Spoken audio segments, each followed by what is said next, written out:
안녕하세요. 재테크하면서 활동하고 있는 지산튜브입니다. 모든 사람이 부동산으로 행복해지는 그날까지 지산튜브가 여러분과 함께 하도록 하겠습니다. 구독, 좋아요, 알람 설정은 컨텐츠 제작에 큰 힘이 됩니다. 많이 부탁드리겠습니다. 어느덧 2023년의 상반기가 마무리되었습니다. 분기별로 지식산업센터의 분위기에 대해서 전달해 드리고 있습니다. 이번에는 3, 4분기의 지식산업센터의 분위기, 전망에 대해서 알아보도록 하겠습니다.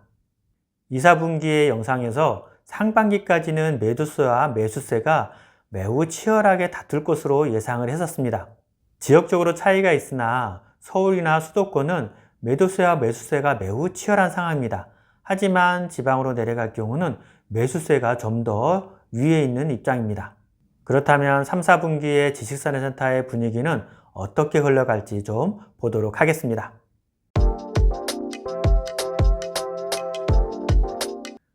3, 4분기도 상반기와 별반 다르지 않을 것으로 보여집니다. 더군다나 미국이 한 차례 또는 두 차례 금리를 인상할 것을 예고했기 때문에 우리나라도 금리를 인상할 수 있습니다. 그리고 우리나라 경기가 매우 좋지 않습니다. 물량은 내년까지 계속 공급될 것으로 보이기 때문에 시장 상황이 매도자에게 유리하지는 않습니다. 이런 상황에서 반전의 키는 금리와 경기의 회복입니다. 하지만 드라마틱한 반전을 기대하기는 어렵습니다.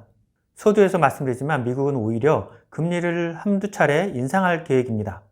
물론 베이비 스텝에 머물겠으나 베이비 스텝을 두 차례만 한다고 하더라도 0.5%의 인상입니다.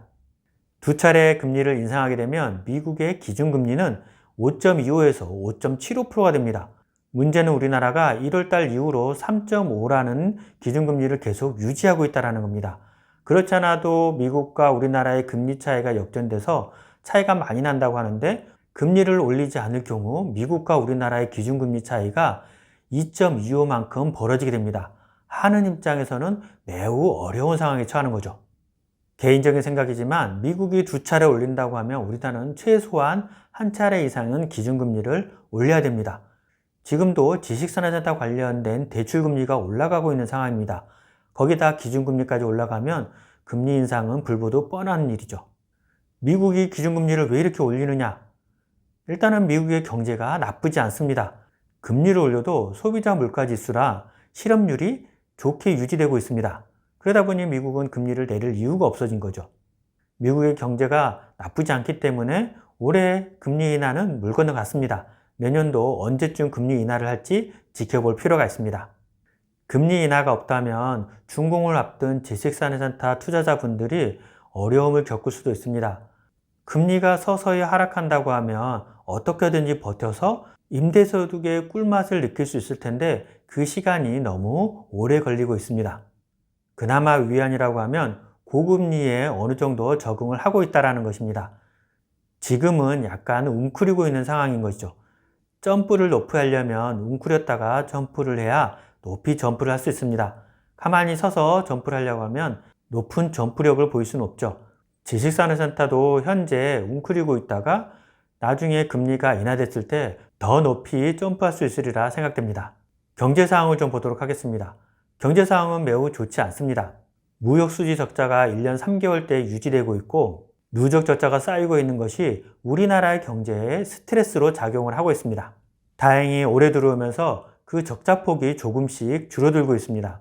반도체는 여전히 어렵습니다. 하지만 자동차와 선박의 수출이 대폭 증가하면서 적자폭을 줄여가고 있고 하반기에는 반도체도 반등을 할 수 있을 것으로 보입니다. 또 어려움을 겪던 대중무역도 하반기에는 좋은 방향으로 갈 수 있을 것으로 기대되고 있습니다. 수출이 좋아진다고 해서 환경이 극단적으로 바뀌지는 않습니다. 일반적으로 수출이 호조를 보이면 기업의 투자가 늘어나고 신규 창업도 늘어나게 됩니다. 이럴 때 필요한 게 바로 사무실이죠. 경기가 좋아지면 일반적으로 아파트 시장이 먼저 상승을 하고 그 다음 지식산업센터 시장이 상승하는 흐름을 보입니다. 지식산업센터까지 그 흐름이 오려면 시간이 조금 더 걸릴 것으로 보여집니다. 중요한 점은 우리나라의 산업 구조가 조금씩 바뀌고 있다는 겁니다. 예전에 철강, 화학, 자동차 이런 중공업 위주에서 IT나 바이오, 컨텐츠 등 지식 기반 산업이 산업의 흐름을 주도하고 있습니다. 또 4차 산업혁명에 대해서 많이 들어보셨을 텐데 우리나라가 4차 산업혁명에 가장 최적화된 나라입니다. 그 4차 산업혁명의 중요한 요소 중 하나가 융합입니다. 그 융합을 끌어낼 수 있는 것이 바로 지식산업센터라고 생각이 됩니다. 그렇기 때문에 나홀로 빌딩이나 나홀로 지식산업센터들보다는 군집을 이룬 지식산업센터들이 인기를 끌고 있습니다. 비록 상반기에는 어려움을 겪었던 지식산업센터 분위기도 하반기에는 조금씩 나아지고 있습니다. 하반기부터는 입주장이 본격화되고 24년까지는 입주장이 계속될 것으로 보여집니다.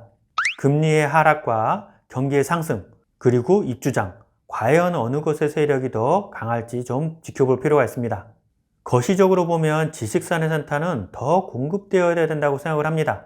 하지만 단기적으로 많은 지식산업센터가 공급되었고 경기의 상황이 갑자기 나빠지면서 어려움을 겪고 있는 것도 사실입니다. 제가 종종 IMF와 서브프라임 모기지 때를 언급할 때가 있습니다. 지금이 그때보다는 훨씬 좋은 상황입니다. 그 당시를 생각해 보시면 시장이 경직되면서 모두 빠져나와야 된다고 말씀을 하셨습니다. 그런데 생각을 해보시면 그때 투자하셨던 분, 그때 버티셨던 분들이 부를 많이 가져가셨습니다. 지금도 여전히 같은 생각입니다. 물론 반론을 제기하시는 분도 있습니다. 같은 데이터를 보더라도 생각이 다를 수 있기 때문이죠.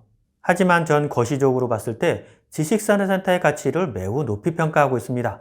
계속 말씀드리지만 지식산업센터는 우리나라의 경제를 이끌어갈 것이고 더 많이 공급되어야 된다고 생각합니다. 그 근거에는 우리나라의 기술력과 산업의 변화에 있습니다. 생각해보시면 우리나라는 6.25 때 비행기 한 대도 없었으나 4.5세대의 비행기인 KF-21을 시험 비행하고 있습니다. 전 세계 전투기 시장에서 탑클래스에 포함될 정도로 높은 성능을 보이고 있습니다. 더구나 최근 누리호 발사까지 성공하면서 우리나라는 과학기술에서도 매우 선두적인 나라가 됐습니다. 이미 IT와 컨텐츠에서는 국제적으로 최정상급에 있는 나라입니다. 그만큼 우리나라는 지식기반 산업이 매우 발전하고 있고 더 발전할 수 있는 나라라고 생각됩니다. 당연히 이렇게 부가가치가 높은 산업을 육성해야죠. 그 부가가치가 높은 산업을 육성하기 위해서는 지식산업센터가 더 필요한 겁니다. 향후 10년 이상은 지식산업센터의 공급이 꾸준히 진행되면서 오피스의 그 빈자리를 채워갈 것으로 보여집니다. 지금 조금 힘드시더라도 잘 버티시기를 바랍니다. 5년 뒤, 10년 뒤 여러분이 성공적인 투자자가 되실 수 있습니다. 이 영상이 여러분을 성공적인 투자자로 이끌었으면 좋겠습니다. 더 궁금하신 점은 영상 아래 더보기 누르셔서 제가 운영하는 단톡방에 들어오시면 지식산업센터 관련돼서 많은 대화를 나누실 수 있습니다. 많은 분들이 들어오셔서 다양한 의견을 같이 나눌 수 있는 공간이 됐으면 좋겠습니다. 이상으로 영상을 마치도록 하겠습니다. 모든 사람이 부동산으로 행복해지는 그날까지 지산치부가 여러분과 함께 하도록 하겠습니다. 도움이 되셨다면 구독, 좋아요, 알람 꼭 부탁드립니다. 감사합니다.